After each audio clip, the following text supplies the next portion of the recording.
Hi friends, save ഡേയ്സിലേക്ക് എല്ലാവർക്കും സ്വാഗതം. ഇന്ന് എൻ്റെ ഫേവററ്റ് ഡിഷായിട്ടാണ് ഞാൻ വന്നിരിക്കുന്നത്, ചിക്കൻ പോപ്കോൺ. ഇത് പുറമേ നല്ല ക്രിസ്പിയും അകത്ത് ജ്യൂസി ആയിട്ടാണ്. നമുക്കെങ്ങനെ ഉണ്ടാക്കുന്നത് നോക്കാം.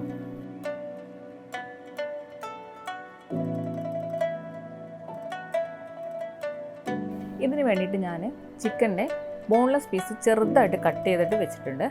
ഇതിലേക്ക് കുറച്ച് ഉപ്പിട്ട് കൊടുത്തിട്ടുണ്ട്. പിന്നെ അതിനകത്ത് പെപ്പർ, ഒരു പിഞ്ച് മഞ്ഞൾപ്പൊടിയും.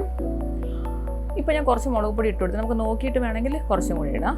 കുറച്ച് മാത്രം മല്ലിപ്പൊടിയും, കുറച്ച് ചെറിയ ജീരകം കുമിൻ സീഡില്ലേ അത് പൊടിച്ചതും, ഇഞ്ചി വെളുത്തുള്ളി ചതച്ചതും, കുറച്ച് തൈരും ഒഴിച്ചതിന് ശേഷം നന്നായിട്ടൊന്ന് മിക്സ് ചെയ്ത് കൊടുക്കാം.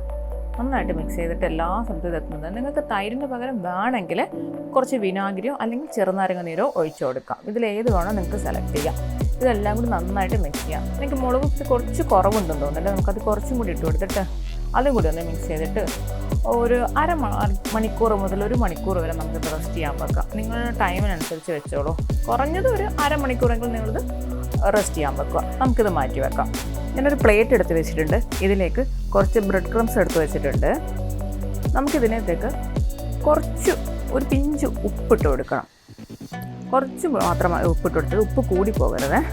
അതിലേക്ക് ഒരു പിഞ്ച് മഞ്ഞൾപ്പൊടിയും കുറച്ച് കുമിൻ സീഡും കുറച്ച് ഗരം മസാലയും ഇട്ട് കൊടുത്തിട്ട് നമുക്കെല്ലാം കൂടി നന്നായിട്ടൊന്ന് മിക്സ് ചെയ്ത് കൊടുക്കാം. ഇതിൽ മുളകൊന്നും വേണമെന്നില്ല, നിങ്ങൾക്ക് വേണമെങ്കിൽ ചേർക്കാം, പക്ഷേ മുളക് വേണമെന്ന് നിർബന്ധമില്ല. ഇതെല്ലാം മിക്സ് ചെയ്ത് ഞാൻ മാറ്റി വെച്ചിട്ടുണ്ട്. ഇനി നമുക്കൊരു 2 മുട്ട പൊട്ടിച്ചെടുക്കാം. ഈ 2 മുട്ടയിൽ പ്രത്യേകിച്ച് മസാലകളൊന്നും ചേർക്കേണ്ടതില്ല, ഉപ്പൊന്നും വേണ്ട.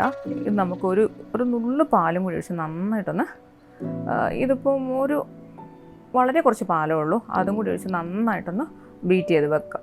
ഇത് പതച്ചെടുക്കൊന്നും വേണ്ട കേട്ടോ. മുട്ട ഒന്ന് അടിച്ചെടുത്താൽ മാത്രം മതി. നമ്മൾ ഓംലെറ്റിനൊക്കെ ചെയ്യുന്ന പോലെ അത്ര തന്നെ മതിയാവും. ഇത് നമുക്ക് ഇങ്ങോട്ട് മാറ്റി വെക്കാം. നമ്മൾ നേരത്തെ മസാലയൊക്കെ പുരട്ടി വെച്ചിരിക്കുന്ന ചിക്കനില്ലേ, അത് ഈ മുട്ടയിലേക്ക് ഒന്ന് കോട്ട് ചെയ്യാൻ വേണ്ടിയിട്ട് നന്നായിട്ട് എല്ലായിടത്തും എത്തുന്ന രീതിക്ക് ഒന്ന് മുക്കി കൊടുക്കുക. ഇത് നേരെ ബ്രെഡ് പൊടിയിലേക്ക് ഇട്ട് കൊടുക്കുക.